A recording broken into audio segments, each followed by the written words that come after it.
Hello everyone, welcome to GS with concept classes. इस video में हम बीपीएससी के द्वारा जो एक नई वैकेंसी आई है assistant public sanitary and waste management officer की, इस वैकेंसी के लिए आज मैंने क्लास को प्रारंभ किया है। आज हमारा फर्स्ट क्लास है। इसके पिछले वाले वीडियो में मैंने इसके सिलेबस पे डिस्कस किया था और आप लोगों को बताया था कि सिलेबस देखने में बाहर से जितना क्रिटिकल और हार्ड महसूस हो रहा है उतना सिलेबस हार्ड नहीं है। सिलेबस इजी सिलेबस है और वैसे स्टूडेंट के लिए तो सिलेबस और भी ज़्यादा इजी है जिनका कभी बैकग्राउंड जो है इन्वायरमेंट और इकोलॉजी सेक्शन से रहा है, साथ ही साथ केमिकल रिएक्शन करवाने का थोड़ा बहुत आइडिया हो। ठीक है, तो वैसे स्टूडेंट के लिए सिलेबस और भी ज़्यादा इजी रहने वाला है और वैसे स्टूडेंट जिनका बैकग्राउंड नहीं है उनको भी ये सिलेबस इजी ही लगेगा। ठीक है, मेरी कोशिश होगी कि मैं बिल्कुल सिलेबस को कंप्लीट करवा दूं, बशर्ते कंडीशन ये है कि मैं जो भी वीडियो बनाऊं इस पर बहुत ज़्यादा पॉजिटिव रिस्पॉन्सेस है, मुझे लगे कि हाँ स्टूडेंट के द्वारा डिमांड की जा रही है, तो मैं बिल्कुल कंटिन्यू रखूँगा। मैं बिल्कुल वीडियो को बनाना नहीं छोड़ूंगा इस टॉपिक पर। ठीक है, आज हमारा फर्स्ट क्लास है और ये हम लोगों का बेसिक क्लास है। ठीक है, यहीं से आप लोगों का सिलेबस जो है स्टार्ट होता है। ठीक है, और ग्रेजुअली धीरे धीरे हम लोग सिलेबस को बिल्कुल एडवांस लेवल पे ले जाएंगे और सिलेबस को बिल्कुल ख़त्म कर देंगे। तो ये आज हमारा फर्स्ट यूनिट का जो आप लोगों के सिलेबस में फर्स्ट यूनिट दिया हुआ है वहाँ से सिलेबस को हम लोग स्टार्ट करते हैं। ठीक है, आज बेसिक क्लास है, इसको समझ लीजिए। ठीक है, फर्स्ट ऑफ ऑल आप लोगों को जानना है कि अपशिष्ट क्या है। अपशिष्ट का इंग्लिश वर्ड क्या होता है? वेस्ट होता है ना, वेस्ट होता है। अपशिष्ट जो होते हैं ये शहरीकरण, औद्योगिकीकरण और जनसंख्या में विस्फोट के साथ ठोस अपशिष्ट प्रबंधन जो है 21वीं सदी में राज्य सरकारों तथा स्थानीय नगर निकायों के लिए एक महत्वपूर्ण चुनौती बन गई है। अपशिष्ट जो है, जो कचड़े निकलते हैं वो शहरीकरण के कारण बढ़ते जा रहा है। क्योंकि आप देखिएगा जिस समय हमारा देश 1947 में आज़ाद हुआ था उस समय गाँवों की संख्या काफ़ी ज़्यादा थी, शहर नहीं थे, टाउन नहीं थे, सिटी नहीं थे।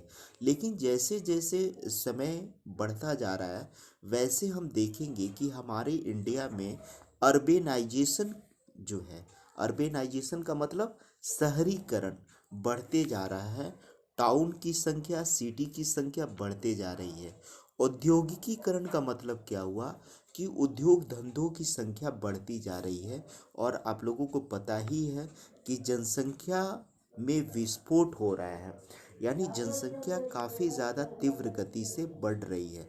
तो जब शहरीकरण, औद्योगिकीकरण और जनसंख्या में विस्फोट होगा तो ऑब्वियसली है कि कचड़ों की संख्या ज़्यादा बढ़ेगी, है ना। शहर में दिन प्रतिदिन कचरा बढ़ रहा है, यानी अपशिष्ट पदार्थ बढ़ रहे हैं। इसके कारण क्या हो रहा है? अपशिष्ट पदार्थ बढ़ रहे हैं और इसके कारण अपशिष्ट पदार्थों के बढ़ने के कारण पॉल्यूशन भी बढ़ रहा है। चाहे वो अर्थ पॉल्यूशन हो, पृथ्वी प्रदूषण हो, चाहे वो आप इन्वायरमेंट पॉल्यूशन लिखेंगे, ठीक है, चाहे आप वाटर पॉल्यूशन लिखेंगे, ठीक है, चाहे आप एयर पॉल्यूशन को लिखेंगे, बहुत सारे पॉल्यूशन जो हैं इस अपशिष्ट पदार्थों के निष्कर्षण के कारण हो रहा है। मैं किस किस पॉल्यूशन की बात किया? तो एयर पॉल्यूशन की बात किया, हवा वायु प्रदूषण, फिर मैंने वाटर पॉल्यूशन यानी जल प्रदूषण की मैं बात किया, फिर मैंने अर्थ पॉल्यूशन की बात की, ठीक है, यानी पृथ्वी ही हमारी जो है पॉल्यूटेड हो रही है। फिर मैंने क्या बात किया? क्लाइमेट पॉल्यूशन, जलवायु में ही वेदर पॉल्यूशन, क्लाइमेट चेंज आ रहा है, ठीक है। ये सारे रिस्पॉन्स है अपशिष्ट पदार्थों का। विशेषज्ञों के अनुसार विशेषज्ञों के अनुसार अपशिष्ट का आशय जो है हमारे प्रयोग के पश्चात शेष बचे अनुपयोगी पदार्थ से होता है। यदि हम शाब्दिक अर्थ की बात करें तो अपशिष्ट जो है अवांछित और अनुपयोगी सामग्री को इंगित करता है। एक्सपर्ट लोग क्या कहते हैं, विशेषज्ञ लोग कहते हैं कि अपशिष्ट का पदार्थ, आप देखेंगे कि हम लोगों के पास मोबाइल पुराना होता है तो उस मोबाइल को हम लोग कबाड़ी खाना में बेच देते हैं। टीवी, घर के टीवी को, रेफ्रिजरेटर को, ठीक है, वॉशिंग मशीन को बेच दिया जाता है। ठीक है। और भी जितने भी हमारे जो लोहे के बने हुए सामग्रियाँ होती है जिसमें जंग लग जाता है, जो बेकार हो जाते हैं, उसको हम लोग क्या कर देते हैं, फेंक देते हैं। तो जो हमारी उपयोग की वस्तुएं नहीं है, जिसका अब उपयोग नहीं किया जा सकता है, उसको हम लोग वेस्ट मटेरियल यानी अपशिष्ट पदार्थ मान करके उसे हम लोग कहीं फेंक देते हैं। ठीक है, कूड़ेदान में फेंक देते हैं। ठीक है, तो इसी को हम लोग वेस्ट मटेरियल कहते हैं। मुझे उम्मीद है कि आप लोगों को चीज़ें समझ में आ गई होगी। अब हम लोग देखेंगे कि अपशिष्ट पदार्थ कितने प्रकार के होते हैं। ये जो वेस्ट मटेरियल होते हैं ना, वेस्ट मटेरियल, ये कितने तरह के होते हैं, तो ये 4 तरह के होते हैं। ठीक है, अगर मैं एडवांस लेवल पे जाऊंगा तो इसके और सब पार्ट पे भी मैं डिस्कस करूंगा। ठीक है, अभी हम लोग देखेंगे फर्स्ट जो है ठोस अपशिष्ट होता है। ठोस अपशिष्ट का मतलब हो गया सॉलिड वेस्ट। ठोस अपशिष्ट के तहत घरों, कारखानों और अस्पतालों से निकलने वाला अपशिष्ट पदार्थ को शामिल किया जाता है। ठीक है, जो घरों से निकलते हैं, जो कल कारखानों से निकलते हैं यानी उद्योग धंधों से निकलते हैं, आप अस्पतालों से यानी हॉस्पिटल से बहुत सारे मटेरियल बाहर निकलते हैं, तो इसे हम लोग सॉलिड वेस्ट कहेंगे। इसके पश्चात हम लोग तरल अपशिष्ट पे आएंगे। ठीक है, यानी वेट वेस्ट पे आएंगे।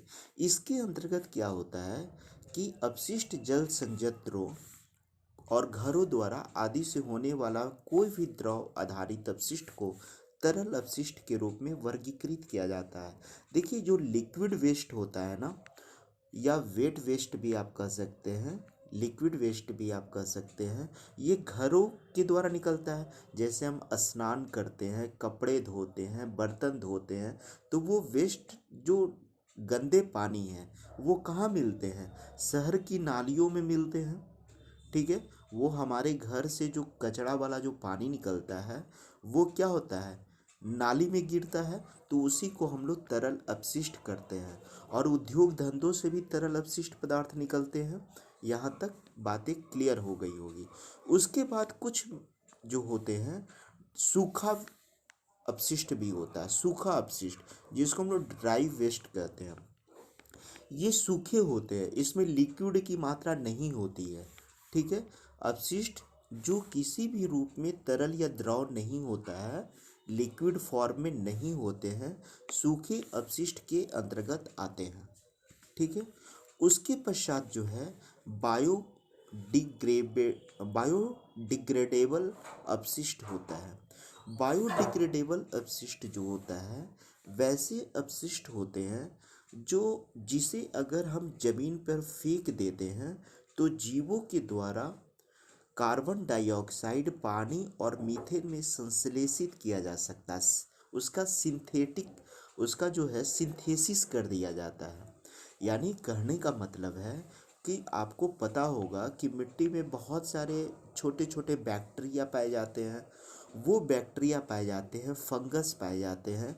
जैसे ही हम कचड़े को फेंकते हैं रोड पे, तो उसमें बैक्टीरिया और फंगस लग जाते हैं और धीरे धीरे उस अपशिष्ट पदार्थ को डिकम्पोज करते हैं। डिकम्पोज का मतलब क्या हो गया, वो तोड़ते हैं छोटे छोटे पार्टिकल्स में, और डिकम्पोज होने के बाद वो पार्टिकल्स बिल्कुल छोटा छोटा पॉइंट रूप में कन्वर्ट हो जाता है। ठीक है, इसके पश्चात हम लोग देखेंगे कि कुछ अपशिष्ट जो होते हैं नॉन बायोडिग्रेडेबल होते हैं।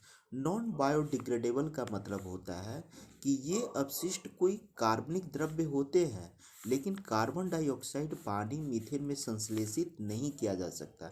ये कभी सड़ते ही नहीं हैं। जैसे कि अभी आप देखेंगे कि बहुत सारे स्टेट ने, राज्यों ने इवन यहाँ तक कि बिहार राज्य ने भी अपना एक आदेश जारी करने की बात कर रही है कि प्लास्टिक का कोई भी यूज नहीं करेगा। जैसे हम लोग सब्जी लेने के लिए जाते हैं तो हम लोग थैला नहीं लेके जाते हैं, जूट के थैले नहीं लेके जाते हैं, वहाँ पे हम लोग प्लास्टिक लेके जाते हैं। और वो प्लास्टिक ऐसे होते हैं जो वर्षों वर्षों तक पृथ्वी के अंदर पड़े रहते हैं यथावत स्थिति में। वो छोटे छोटे पार्टिकल्स में तो बट जाते हैं लेकिन वो पूर्णतः नष्ट नहीं होते हैं। तो इसलिए सरकार ने कही है कि जो सिंगल यूज प्लास्टिक होते हैं, जो सिंगल यूज प्लास्टिक होते हैं, यानी वैसे प्लास्टिक जिसका हम एक बार यूज करके फेंक देते हैं। जैसे हम पानी पीने वाला बोतल लेते हैं, ठीक है, तो पानी का बोतल हम लोग एक बार पीते हैं और फिर हम लोग उसको फेंक देते हैं। तो वो सब जो है ना, वो सब क्या है, अनबायोडिग्रेडेबल वेस्ट है, ठीक है। अब देखिए अपशिष्ट प्रबंधन से तात्पर्य क्या है। फर्स्ट ऑफ ऑल हम समझेंगे कि प्रबंधन का मीनिंग क्या है। देखिए जो भी अपशिष्ट पदार्थ होते हैं, चाहे सॉलिड वेस्ट हो यानी ठोस अपशिष्ट हो, तरल अपशिष्ट हो, बायोडिग्रेडेबल अपशिष्ट हो, नॉन बायोडिग्रेडेबल अपशिष्ट हो, इन सारे अपशिष्ट का प्रबंधन करना जरूरी है, मैनेजमेंट करना जरूरी है। क्यों जरूरी है? क्योंकि ये जो अपशिष्ट होते हैं हमारे इन्वायरमेंट को प्रदूषित करते हैं, क्लाइमेट में निगेटिव चेंजिंग का यानी जलवायु परिवर्तन में नकारात्मक रोल प्रदान करते हैं, ठीक है। इसलिए अपशिष्ट पदार्थों का प्रबंधन जरूरी है। अब प्रबंधन कैसे करेंगे उस पर हम लोग डिस्कस कर लेते हैं। प्रबंधन के लिए अपशिष्ट पदार्थ के तात्पर्य है उस संपूर्ण श्रृंखला से है। अपशिष्ट पदार्थ के प्रबंधन का मतलब क्या है?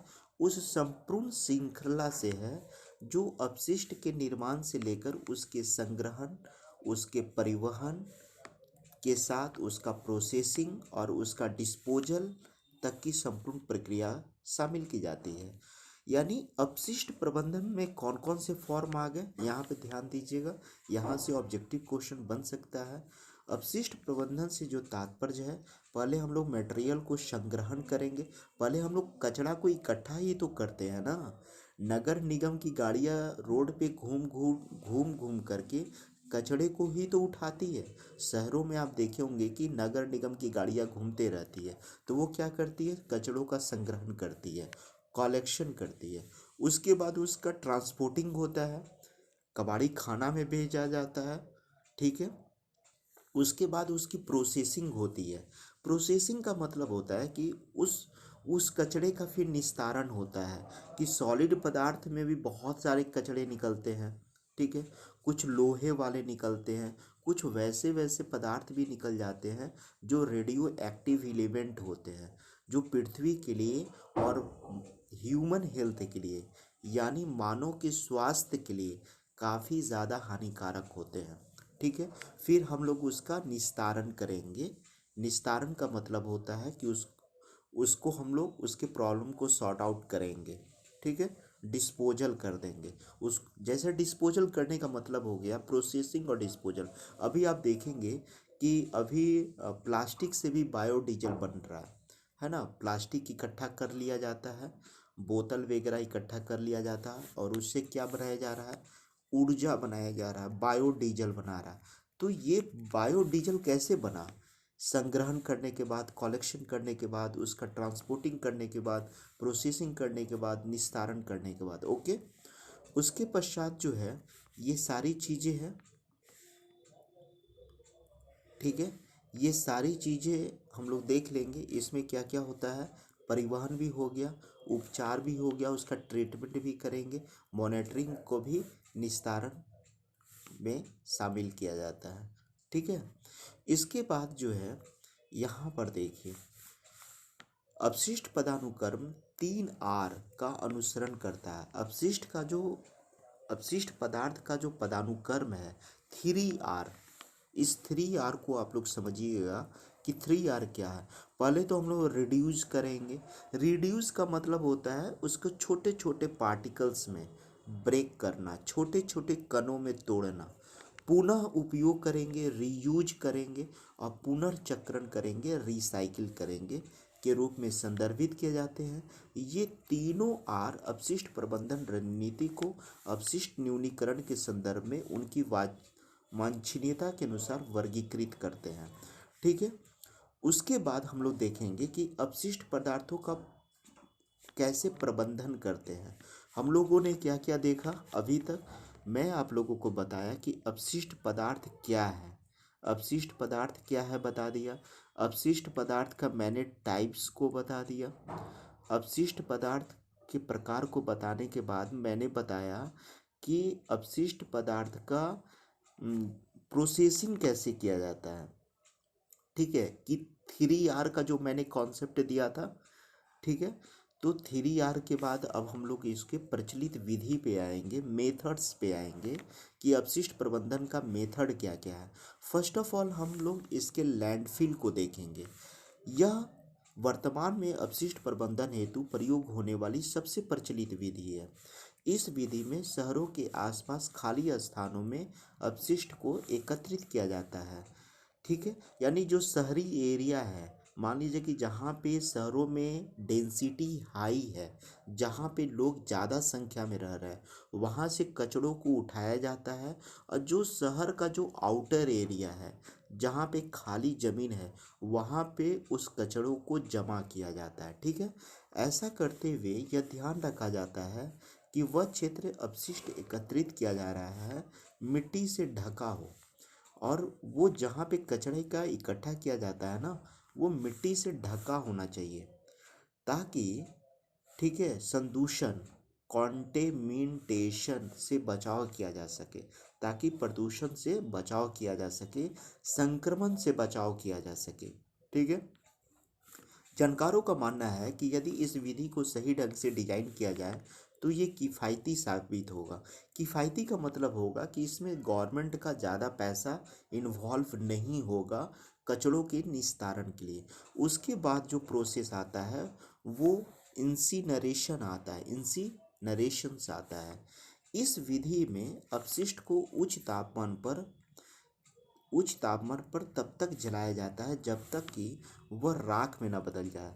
इंसिनेरेशन में अपशिष्ट पदार्थों को इतना उसको हीट किया जाता है तब तक कि राख में न बदल जाए। अपशिष्ट प्रबंधन की विधि को व्यक्तिगत, नगरपालिका और संस्थानों के स्तर पर किया जाता है। आप लोग देखेंगे कि नगरपालिका और व्यक्तिगत स्तर पर भी किया जाता है। कुछ कुछ लोग क्या करते हैं, अपने घरों से जो कचरा निकलता है, अपने घर के पार्कों से जो कचरा निकलता है, ठीक है, उसे सप्ताह में जमा करते हैं पूरे सप्ताह, और सप्ताह के लास्ट में उस कचरे को जला देते हैं।